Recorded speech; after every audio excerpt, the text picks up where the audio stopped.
ഉസ്നുടെ തരമത് നബി ഉലുൽ അസ്മുകൾ വരികൂറെ സഗ ഇരിപ്പതുമേ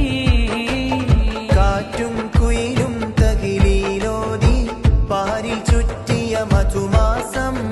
കാലത്തിന്റെ പാപം കഴുകാൻ പടപ്പിനായി റമളാൻ മാസം